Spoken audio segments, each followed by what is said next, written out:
The Lavender Evening Dress.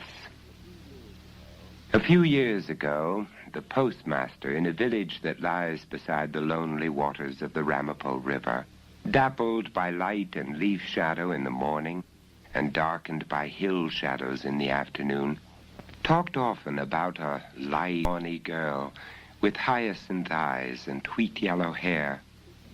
He was a sophisticated gentleman, traveled and urbane, a member of a distinguished family in those parts. To atone for his sins, he said, he taught a boys' class in a Sunday school that was in session on the first day of each week after the preaching, in a tiny weathered church back in the Ramapo Hills.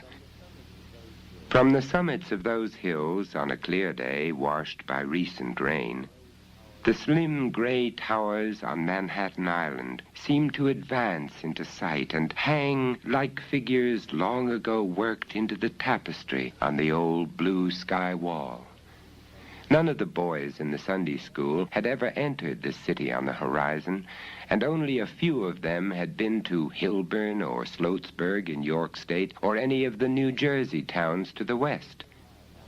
They were a shy lot, but wild as wood animals are wild, and they found the simple lessons in Christian ethics the postmaster was trying to teach difficult at best and impossible at those times when that girl was around. She went through his class, the postmaster said, like a slow pestilence. A boy would be gone for a month, sometimes 2 months, and then he would come back on a Sunday, glowering and sheepish, and one of his schoolmates would be absent for a while. The Sunday school teacher would sometimes see him and the girl picking wild blackberries on a hillside, or on a Saturday night, walking the road, shoes in hand, to a country dance. There was much talk about the girl among the hill folk gossips, and the postmaster, whose job gave him speaking acquaintance with most of these, gathered from what they said that she was gay and hot-tempered and amoral, feeling that the general admiration gave her the privilege of disobeying the somewhat eccentric conventions of her own community.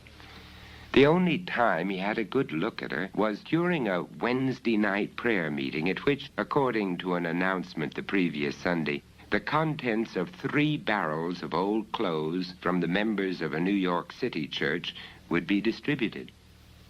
The girl came in after the service, just as the preacher beat in the head of the first barrel. She was barefoot, and it was obvious that she wore only a stained and patched calico check dress, much too small for her.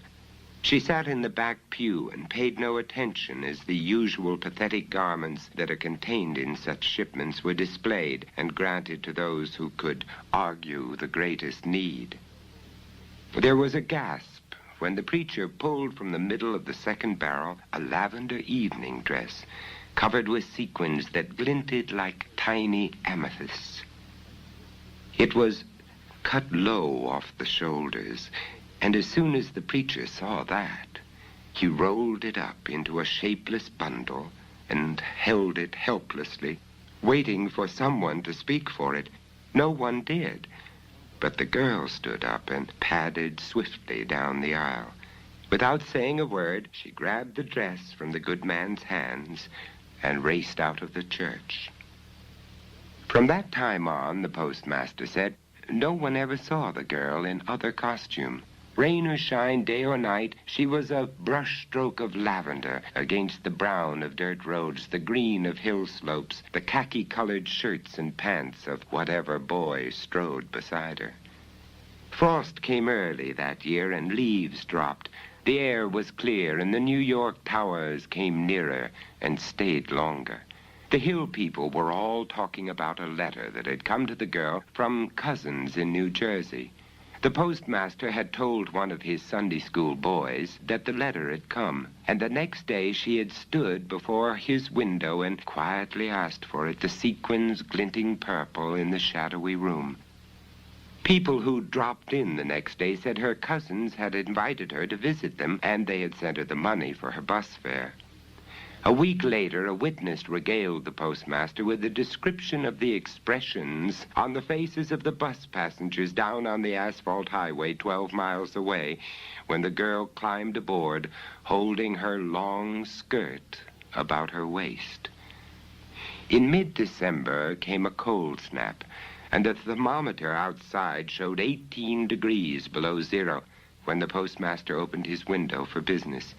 The people in the line of waiters for mail were more eager to give him the news than to receive their letters. The body of the girl in the lavender dress had been found frozen and stiff on the road a few miles above the bus stop. Returning from Jersey City, she had left the bus and begun the long walk home, but the evening dress had proved too flimsy wear for such a night. The postmaster said that after this tragedy, all the students in his class came regularly to Sunday school, and that was the end of the story of the girl.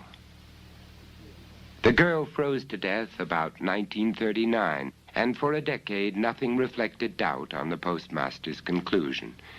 But now a growing number of people feel that his narrative, the truth of which is easily provable by many witnesses, has had an inexplicable consequence. Overtones that have transcended his matter-of-fact realism. For a strange report recently began its rounds of upstate towns, and particularly colleges. It had many variants, as such tales do, but in none of them was it in any way connected with the account of the girl, her dress, and her death. A factual record known only in the vicinity of her Ramapo home, and the suggestion of such a connection is made here possibly for the first time. As I heard it, 2 Hamilton College juniors, motoring to a dance at Tuxedo Park after sunset of a warm Indian summer Saturday on the road that runs through the valley of the Little Ramapo River, saw a girl waiting. She was wearing a party dress the color of the mist rising above the dark water of the stream, and her hair was the color of ripe wheat. The boys stopped their car and asked the girl if they could take her in the direction she was going. She eagerly seated herself between them and asked if they were going to the square dance at Sterling Furnace. The thin, tanned face with high cheekbones, the yellow hair, the flashing smile, the quicksilver quality of her gestures enchanted the boys, and it was soon a matter of amused debate whether they would go along with her to Sterling Furnace or she would accompany them to the dance at Tuxedo. The majority won, and the boys were soon presenting their new friend to the young couple who were their hosts at the park. "Call me Lavender," she said to them. "It's my nickname because I always wear that color."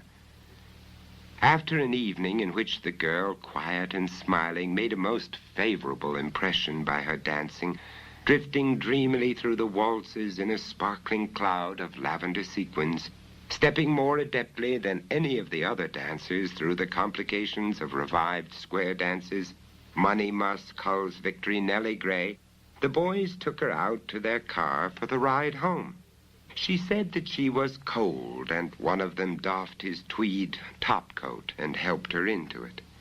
They were both shocked into cliches of courtesy when, after gaily directing the driver through dusty woodland roads, she finally bade him stop before a shack so dilapidated that it would have seemed deserted had it not been for a ragged lace curtain over the small window in the door. After promising to see them again soon, she waved goodnight, standing beside the road until they had turned around and rolled away. They were almost in Tuxedo before the chill air made the coatless one realize that he had forgotten to reclaim his property, and they decided to return for it on their way back to college the next day. The afternoon was clear and sunny when, after considerable difficulty in finding the shack, the boys knocked on the door with the ragged lace curtain over the window. A decrepit, white-haired woman answered the door and peered at them out of piercing blue eyes when they asked for Lavender. "Old friends of hers?" she asked. And the boys, fearing to get the girl into the bad graces of her family by telling the truth about their adventure of the day before, said yes, they were old friends. "Then you couldn't have heard she's dead," said the woman. "Been in the graveyard down the road for near 10 years. Horrified, the boys protested that this was not the girl they meant, that they were trying to find someone they had seen the previous evening.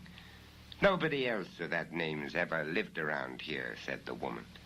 "'Twarn't her real name anyway. Her pa named her Lily when she was born. Some folks used to call her Lavender on account of the pretty dress she wore all the time. She was buried in it." The boys once more turned about and started for the paved highway.